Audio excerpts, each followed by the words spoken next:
Outside the sun is shining, it seems like heaven ain't far away. It's good to have you with us, even if it's just for the day.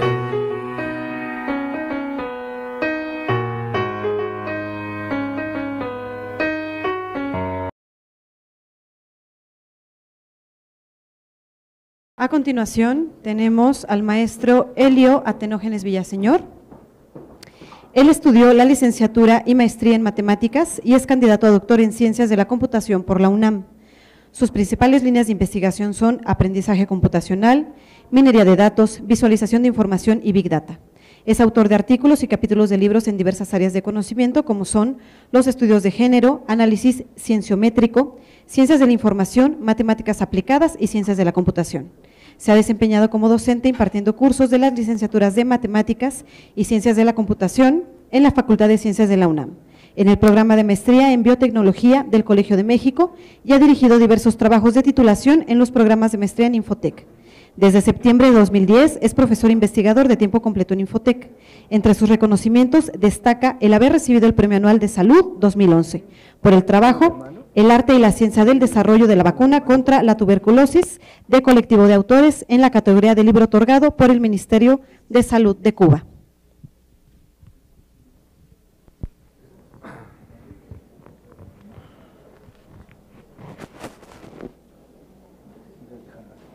Gracias.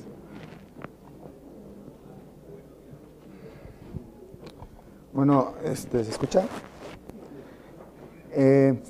Antes que nada, muchas gracias por la invitación y por considerar nuestro trabajo pertinente en este tan importante evento. Ya se han hablado muchas cosas aquí de las que traigo en la presentación, entonces en algunos casos me voy a ir un poco rápido. Obviamente si quieren profundizar en algún tema, pues en la sesión de preguntas habrá oportunidad. Yo creo que toda la parte conceptual de lo que es Big Data ya se ha discutido de manera bastante exhaustiva. Sin embargo, bueno, algunas definiciones de los expertos, ¿no? A nivel internacional, pues, valdría la pena traerlas a cuento. Por ejemplo, esta de Gregory Pinsky-Shapiro. Ahorita se hablaba de minería de datos y bueno, el área de minería de datos ya lleva bastante más tiempo en la arena de lo que lleva el Big Data. Sin embargo, las raíces de lo que hoy es Big Data y lo que es minería de datos pues son raíces compartidas, ¿no? Está claro que la intención de las nuevas tecnologías pues es explotar la información. Perdón. Gracias por el aviso. Yo lo estoy viendo aquí en la pantalla y pensé que era lo que ustedes estaban viendo.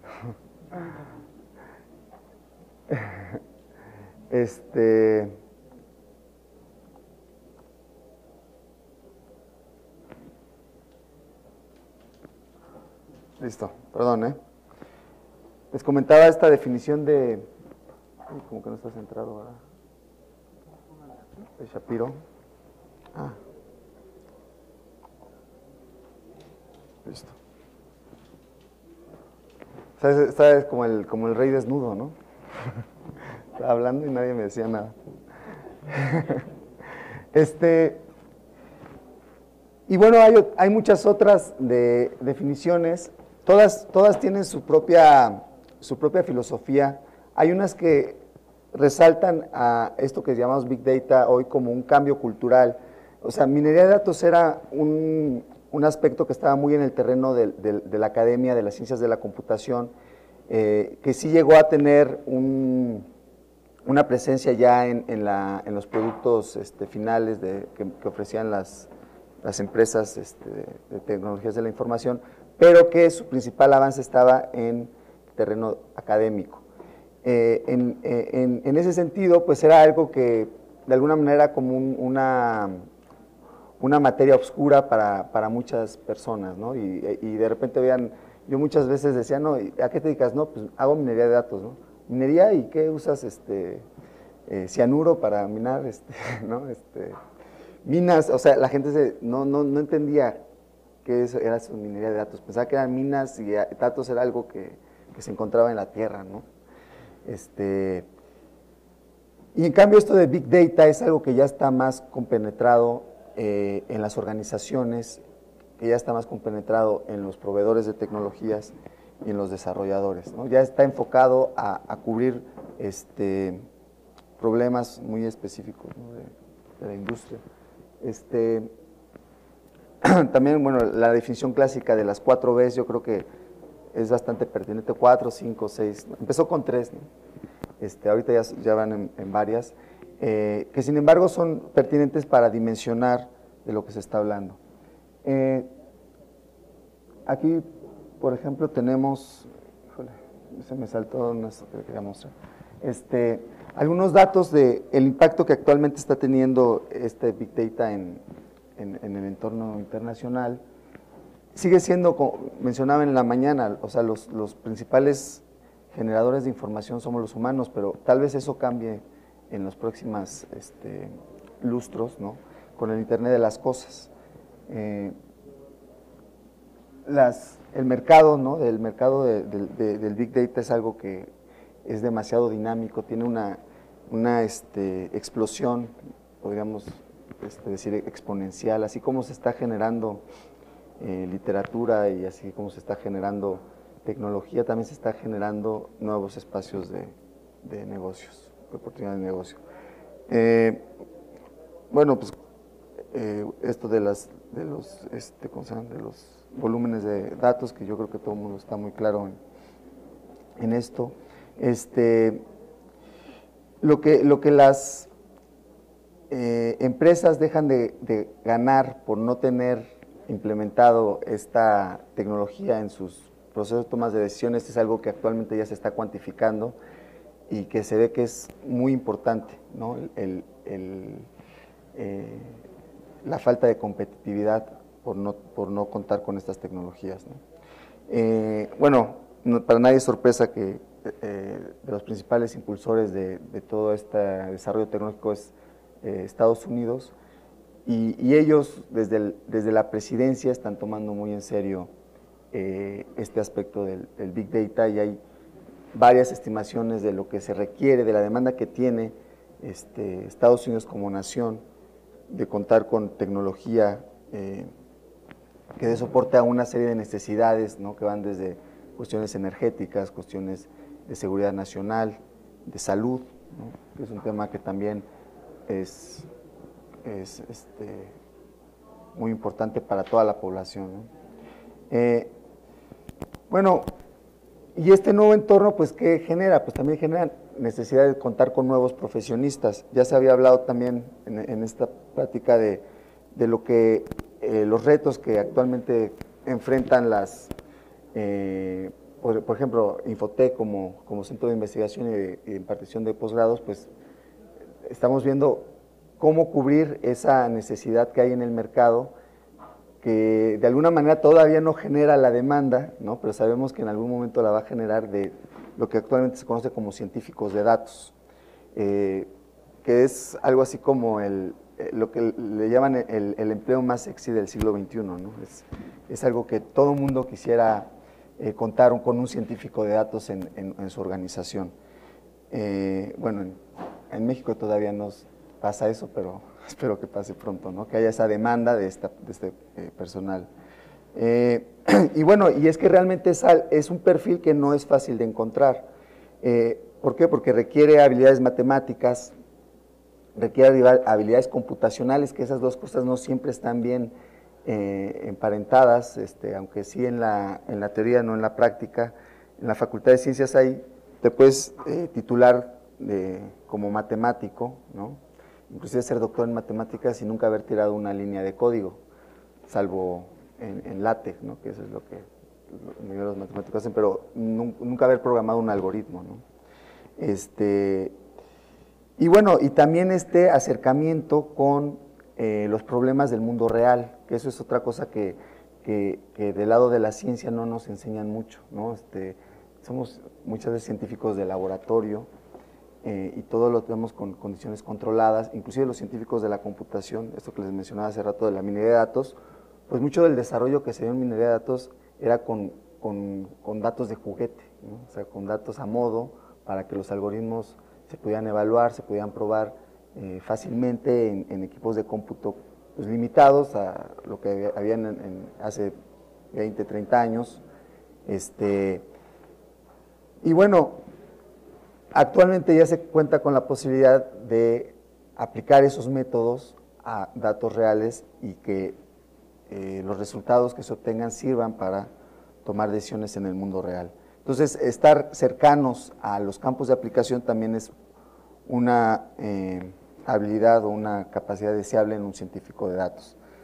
Aquí hay otra descripción del perfil de lo que es un científico de datos y se ve que hay, este es un experimento de analítica computacional que lo hicieron una consultora, ahorita no recuerdo su nombre, pero justamente de Big Data, de estos temas tecnológicos, entrevistando a 250 científicos de datos, digamos, reconocidos como tal, ¿no? por su entorno profesional, y les preguntaron cuáles eran las habilidades que ellos consideraban más importantes en sus perfiles, y había una serie de habilidades, de más de 30 distintas habilidades muy particulares, y haciendo un análisis factorial, ¿no? Que es una técnica estadística multivariada bastante estándar, que bueno, está en R y está en otros paquetes, encontraron que bueno, esas habilidades se podían englobar en habilidades para los negocios, habilidades para eso de ML, Machine Learning, ¿no? Poder diseñar algoritmos que aprendan y a partir del análisis de los datos, pero poderlos implementar en grandes bases de datos, que eso es una cosa que no toda la gente que hace Machine Learning está preparada para hacer eso, ¿no? Para que sus algoritmos corran en grandes bases de datos. Obviamente tener habilidades matemáticas, que de hecho, fíjense cómo las habilidades matemáticas son una constante en todos los perfiles. Tener habilidades de programación, que eso no es tan necesario en todos los perfiles, ¿no? A diferencia de las matemáticas. Y bueno, por supuesto, tener habilidades en la estadística, que no es lo mismo matemáticas, bueno, las estadísticas es parte de las matemáticas, pero no todas las matemáticas son estadística, ¿no? Es claro. A lo que se refiere con matemáticas, aquí habilidades matemáticas es a las habilidades de modelación, de razonamiento lógico, ¿no? De esto que llaman ahora visión sistémica, ¿no? Y bueno, y la estadística ya es poder, a partir del procesamiento de datos numéricos, poder generar otros indicadores que sirvan para, o que den, ganar entendimiento en algún tema, ¿no? Como veremos, entonces es un perfil complejo, el del científico de datos, que no es fácil encontrar y que no es fácil, ni siquiera no está definido cuál es el programa de lo que debe ser un científico de datos. En los cursos la única programa de posgrado en México que lo ha considerado y que está ahorita en una maestría de científicos de datos es el ITAM. Como ya les anunció el doctor Telles, nosotros también estamos enfocados en generar este tipo de oferta educativa. Bueno, esto de la velocidad, yo creo que ya también todos lo han visto en algún momento. Esta es información que generó también Infotec, que también está disponible, ¿no? O sea, ¿qué es lo que pasa en un minuto de internet? Y una cosa que a mí en lo particular me ha interesado mucho y que es en lo que también les voy a platicar en un momento, de la aplicación es de analizar la ciencia, el desarrollo tecnológico y el desarrollo científico, analizarlo desde la perspectiva del análisis de datos, de la analítica computacional. Es claro que un especialista en un área específica, en un campo científico, pues lo que quiere es leer un artículo completo y pasarse una semana analizándolo y entender a profundidad lo que dice cada uno de esos artículos. Pero si nosotros queremos analizar la ciencia como un fenómeno, pues entonces tenemos que tener la capacidad de abstraer esas unidades de conocimiento que son los artículos científicos o en el caso del desarrollo tecnológico, las patentes, para poder analizarlo todo desde una perspectiva más global, ¿no? Y tener una visión desde lejos de lo que está pasando en ese campo científico. Entonces, la actividad científica también la podemos ver como un sistema que genera grandes masas de información. Estamos hablando, en una de las gráficas anteriores decíamos que, por ejemplo, en el repositorio más completo de literatura biomédica están registrados más de 20 millones de trabajos científicos, ¿no? Digamos, trabajos arbitrados o presentados en conferencias de renombre internacional, más de 20 millones de trabajos tan solo en información biomédica. Entonces imagínense todo el conocimiento que ahí está vertido y todo lo importante que puede ser analizar y tener ese conocimiento para tomar decisiones. En un momento más les voy a mostrar una aplicación que hicimos a ese respecto, que es lo que nos valió ese premio del cual ya fue mencionado. Bueno, la cosa de la variedad yo creo que es algo que tampoco no se ha tocado mucho, pero tampoco lo va a tocar ahorita, pero es un tema clave, ¿no? de lo que es Big Data, a diferencia de lo que era minería de datos. ¿Por qué? Porque ahora estamos hablando de distintos formatos, de diversa índole, no solo distintas bases de datos, porque ese es el problema de distintas bases de datos relacionales, los ingenieros lo saben, es un problema no trivial el migrar de una base de datos a otra. Bueno, ahora imagínense distintos formatos, ¿no? O sea, cuando las bases ya no son bases de datos relacionales y tienen, inclusive cada uno de los objetos podría tener distintas arquitecturas, ¿no? Esto era un poco de lo que pasa en Google, ¿no? O sea, ¿quiénes son los que hacen minería de datos, ¿no? Digo, perdón, Big Data. Es como cuando los adolescentes en la secundaria empiezan a hablar del sexo, ¿no? Que, pues, todo el mundo habla de eso, todo el mundo dice que ya lo hizo, pero pues nadie realmente, o muy pocos son los que realmente lo han hecho, ¿no? En el caso de Big Data, si nos vamos hacia la definición más rigurosa, ¿no? de las 4 Bs y ponemos umbrales para cada una de esas Bs, ¿no? sobre todo en volumen y en velocidad, ¿quiénes son los que realmente procesan grandes volúmenes de información en tiempos muy cortos? Pues son gigantes como Google, ¿no? Que son además de los pioneros en esto.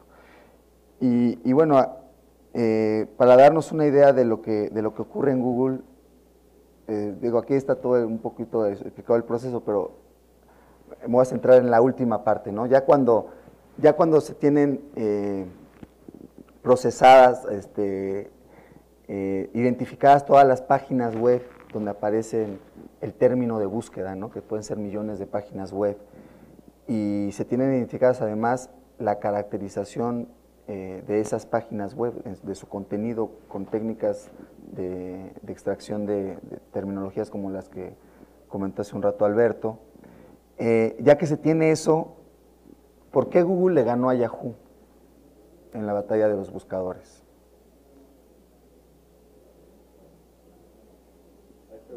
Sí.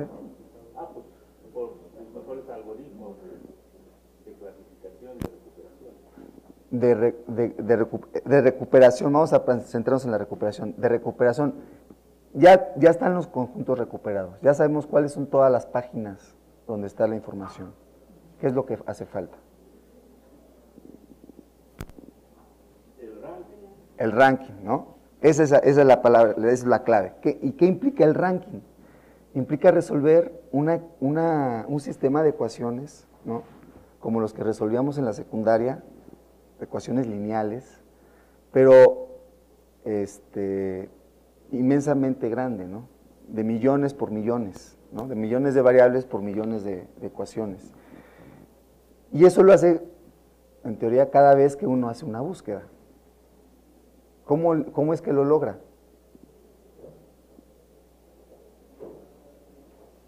O sea, si eso fuera a parar a una base de datos relacional, pues primero habría que cargar toda esa matriz en memoria RAM, y entonces Google tendría que tener millones y millones de exabytes de memoria RAM disponibles en cada momento, ¿no? No pasa eso, ¿verdad? ¿Qué pasa? ¿Cómo resuelve esa ecuación? Tan rápido, ¿no? Bueno, eso es implementar conocimiento matemático de análisis numérico que nos enseñan a nosotros, los científicos de la computación, nos enseñan en la carrera, implementarlo en un sistema de procesamiento distribuido basado en MapReduce, ¿no? Para resolver álgebra lineal. O sea, el problema en sí, resolver álgebra lineal, pues es trivial porque todos los niños de la secundaria lo saben hacer, ¿no? El problema no es el resolver la ecuación, el problema es, digo teóricamente, sino el problema es en la práctica, poder hacerlo y hacerlo rápido, ¿no? Bien. Ya se habló mucho del proceso de la transformación, ya lo mencionó Alberto. Aquí nada más un poquito para enfatizar sobre estas técnicas de inteligencia artificial que para muchos son cajas negras y llevan muchos años, muchas décadas, ¿no? Inclusive vienen en el libro de filosofía de la inteligencia artificial, queda claro que es una parte que da origen a la misma computación, ¿no? Podríamos decir que la inteligencia artificial en su origen, pues, es el origen de la computación misma, ¿no? Y bueno, por ejemplo, cosas como algoritmos genéticos que actualmente son, o las mismas redes neuronales, o los autómatas celulares de los que ya también se mencionó, pues llevan muchos años, llevan más de 50 años la literatura de eso lleva muchísimo tiempo, pero es hasta ahora que eso se puede llevar a la práctica. Bueno, ¿y cuál es la finalidad de esto? Descubrir patrones, ya también se ha mencionado algo de eso. Yo voy a hablar un poco de visualización de información. Aquí hay unos ejemplos. La visualización de información, un poco a diferencia de la visualización de datos, que actualmente la visualización de datos tiene mucho auge comercial, hay muchos softwares que hacen visualización de datos, hay unos muy caros, ¿no? Es un gran negocio visualizar datos, pero la visualización de información están muy emparentadas, pero es un poco distinta en el sentido de que los datos ya están, los datos como tal ya son datos, lo que llaman datos duros, ¿no? Son números que uno bien sabe de dónde se obtienen y qué es lo que significan. En el caso de la visualización de información, lo que uno parte, los datos crudos no son números, ¿no? Sino son, por ejemplo, el caso, como mostró Alberto, son textos, ¿no? Ese es un ejemplo. Y entonces hay que convertirlo en números, pero muchas veces esos números no tienen sentido para el usuario final, sino son números que simplemente sirven para realizar un proceso, echar a andar un proceso que luego va a generar una representación visual que ya es la que va a ser significativa. Y bueno, su principal objetivo es expandir nuestras capacidades cognitivas. La visión es nuestro canal cognitivo más poderoso. Entonces, de lo que se trata es de usar la visión como canal cognitivo para poder extender nuestras capacidades de poder percibir lo que ocurre en esos espacios abstractos de datos, ¿no? Que pueden ser muy complejos. Para empezar, pueden ser o son de muy alta dimensionalidad, cosa que para nuestros ojos es muy difícil poder ver en más de 3 dimensiones. Entonces, estos algoritmos lo que nos ayudan es a poder justamente generar esa cognición, ¿no? Ese canal cognitivo con esos espacios abstractos. Aquí hay un ejemplo, algunos igual lo alcanzan a ver, pero este es un ejemplo interesante de cómo a partir de un análisis muy simple del texto, que es ligar 2 palabras a partir de una frase intermedia. Aquí la frase intermedia es is the new, ¿no? Y estos son el corpus o el conjunto de documentos del cual se construyó esta red semántica, es un conjunto de revistas de modas, ¿no? Miles de revistas de modas que se publicaron en un año. Entonces, con esto uno puede hacer, a partir del análisis de esta gráfica, uno puede hacer un análisis bastante bueno de cuáles son las tendencias o cuáles fueron las tendencias en un año particular. Eso, por ejemplo, es visualización de música, de audio, ¿no? En más de 50 canales. Entonces, un fenómeno complejo como la música también puede ser llevado a una representación visual.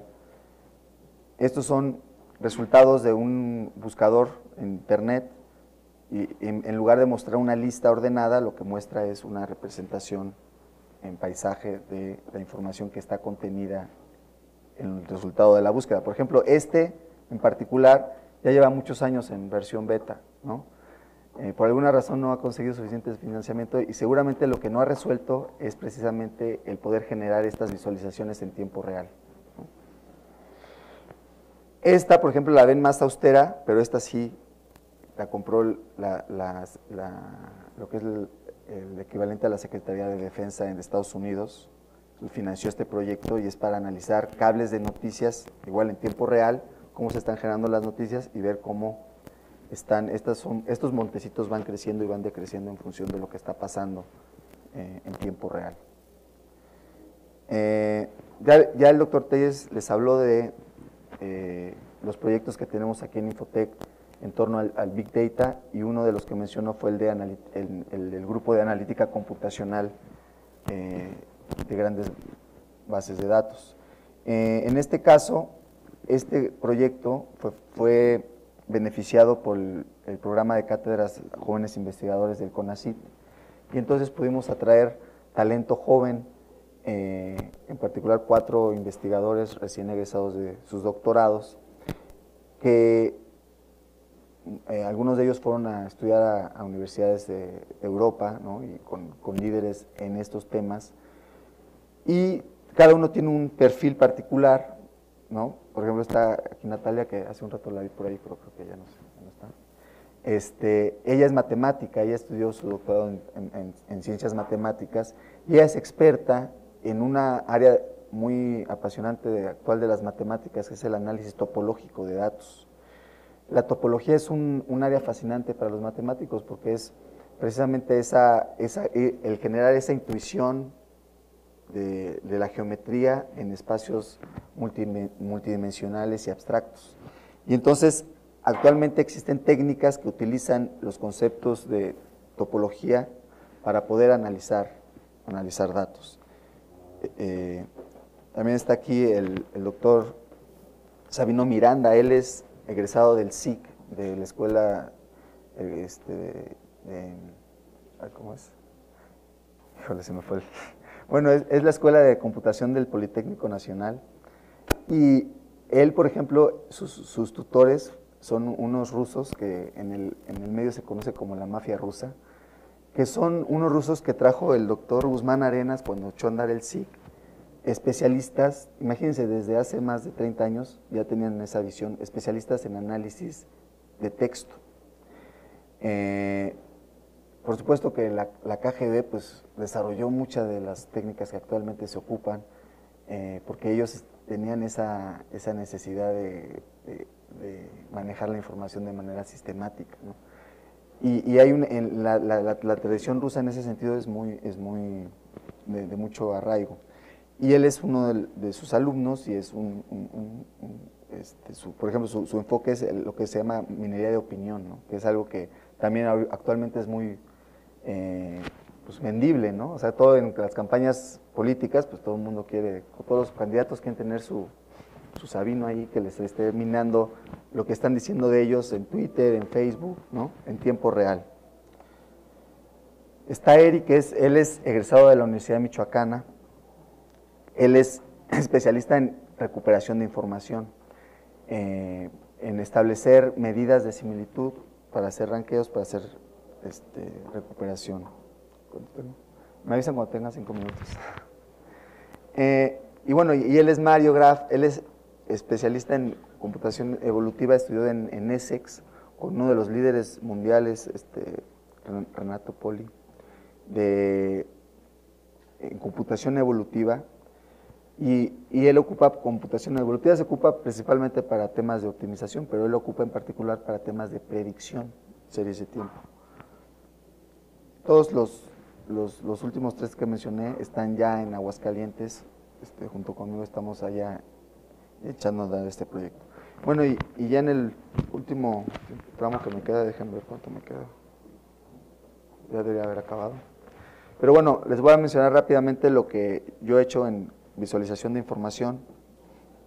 En particular, yo utilizo un método de redes neuronales que se llama SOM, Self-Organizing Maps, que lo que busca es precisamente generar una proyección de objetos multidimensionales, poderlos proyectar en un espacio bidimensional que a su vez es una red neuronal. Entonces la red neuronal aprende a proyectar datos parecidos en neuronas cercanas. Y entonces de esta manera uno puede darse cuenta o dilucidar cuál es la forma del objeto de la nube de puntos en el espacio multidimensional. Ese es el algoritmo, no lo voy a explicar ahora. Esa es una aplicación que siempre platico porque es muy fácil de, bueno, creo que es muy fácil de entender. Esa es una aplicación que se hizo sobre los alumnos de la UNAM, de licenciatura de más de 5 generaciones, o sea, estamos hablando de alrededor de 80 alumnos. O sea, se analizaron datos de 80,000 alumnos. Se analizó su historial académico y su cuestionario de ingreso para determinar su perfil socioeconómico. Y entonces una de las cosas que queríamos nosotros responder a la pregunta de qué era lo que estaba pasando en cuanto a la sustitución de la población masculina contra la femenina. O sea, en 1980 la población de hombres duplicaba la de las mujeres y ya para el 2004 ya había más mujeres que hombres. Y esto se ha mantenido al menos desde donde tenemos registro de 1980. O sea, ha ido creciendo la población femenina y la masculina ha ido decreciendo porque la población total no ha cambiado, ¿no? El único cambio que hubo aquí, que se ve, es el de la huelga. Que se fueron muchos estudiantes. Y entonces queríamos responder qué es lo que está pasando, porque no hay una política de la universidad que diga, ahora vamos a aceptar más mujeres o más mujeres que hombres, y bueno, eso hubiera explicado, pero no había tal cosa. Y entonces lo que hicimos un análisis con redes neuronales, no les voy a explicar porque es mucho detalle, pero con estos mapas que les estoy mostrando, estas visualizaciones, lo que pudimos percatarnos era que, justamente con este que está aquí, era que el que la madre tuviera un nivel educativo favorable o alto, ¿no? Arriba de la preparatoria, bueno, que tuviera estudios universitarios, era un factor que estaba afectando positivamente a las mujeres y no hacia los hombres. O sea, a los hombres como que no nos afecta ni positiva ni negativamente, no tanto, ¿no? Obviamente sí nos afecta, porque nos da un entorno cultural más rico el que nuestra mamá haya estudiado una carrera universitaria. Pero para las mujeres es un elemento que va más allá de dar condiciones favorables, es un elemento de motivación, tal vez motivador para que acaben su carrera. La pregunta, pero esta relación no implica una causación. Podría no implicarla, pero es muy probable que sí. O sea, esa es una muy buena pregunta, que es, de hecho, lo que se ve aquí es una correlación. Esa correlación, no sé si han visto